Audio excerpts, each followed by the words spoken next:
Di video kali ini, kita kembali belajar pada tema 1, subtema 2, muatan pelajaran bahasa Indonesia.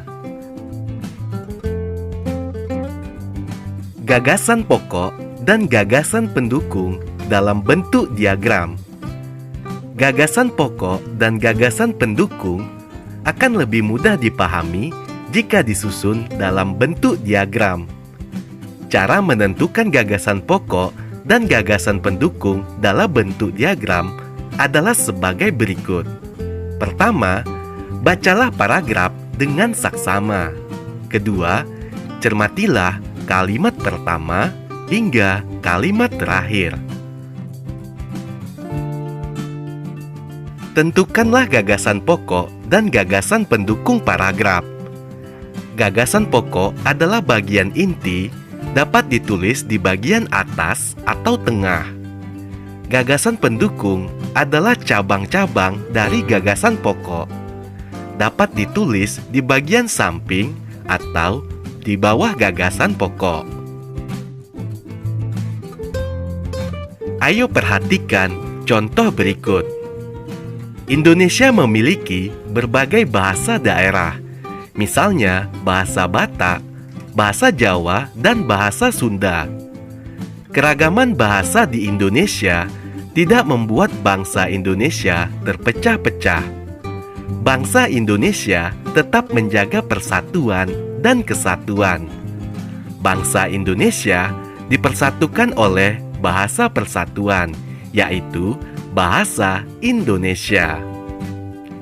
Berdasarkan paragraf tersebut, gagasan pokok dari paragraf di atas adalah terdapat pada kalimat pertama yang berbunyi, Indonesia memiliki berbagai bahasa daerah, misalnya bahasa Batak, bahasa Jawa, dan bahasa Sunda. Sedangkan gagasan pendukungnya terdapat pada kalimat kedua sampai dengan kalimat keempat. Setelah kamu menemukan gagasan pokok dan gagasan pendukung dari sebuah paragraf, selanjutnya adalah membuat gagasan pokok dan gagasan pendukung tersebut dalam bentuk diagram. Untuk membuatnya dalam bentuk diagram, kamu bisa melihat contoh berikut ini. Suatu teks terdiri atas beberapa paragraf. Setiap paragraf memiliki gagasan pokok dan gagasan pendukung. Diagram gagasan suatu teks dibuat sesuai jumlah paragraf dalam teks tersebut. Gagasan pokok dan gagasan pendukung dalam bentuk tabel.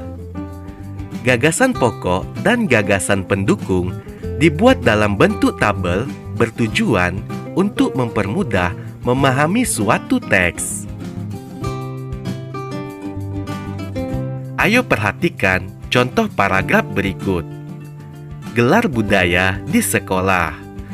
Gagasan pokok yang terdapat pada paragraf berikut ini adalah berada di awal, yaitu keragaman tidak hanya terdapat di lingkungan masyarakat, tetapi juga di lingkungan sekolah.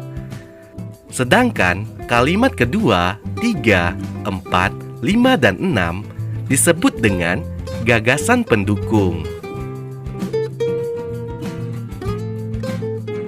Begitu juga dengan paragraf kedua berikut ini. Gagasan pokoknya terdapat di awal paragraf.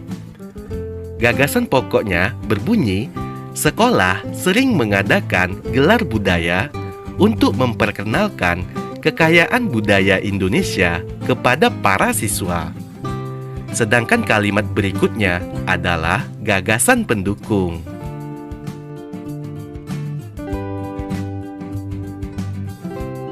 Setelah kita menemukan gagasan pokok dan gagasan pendukung dari suatu paragraf, kita bisa menuliskannya dalam bentuk tabel seperti contoh berikut ini.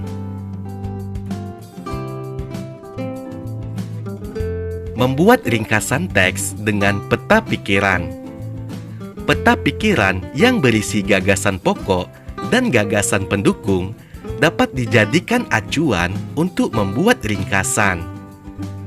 Meringkas isi teks sama dengan menulis kembali isi teks tersebut secara singkat.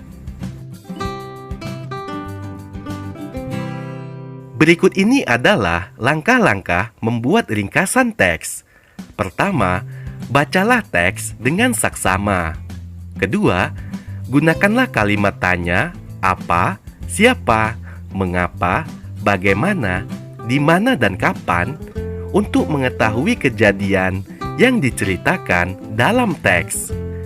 3. Catatlah hal-hal penting yang kamu temukan saat membaca teks. Yang keempat, buatlah peta pikiran untuk mencatat gagasan pokok dan gagasan pendukung pada setiap paragraf.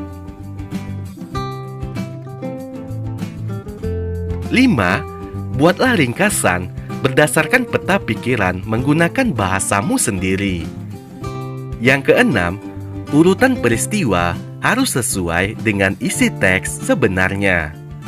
Dan yang ketujuh, gunakan kalimat yang ringkas. Hindarilah pengulangan kalimat dan bahasa yang tidak efektif.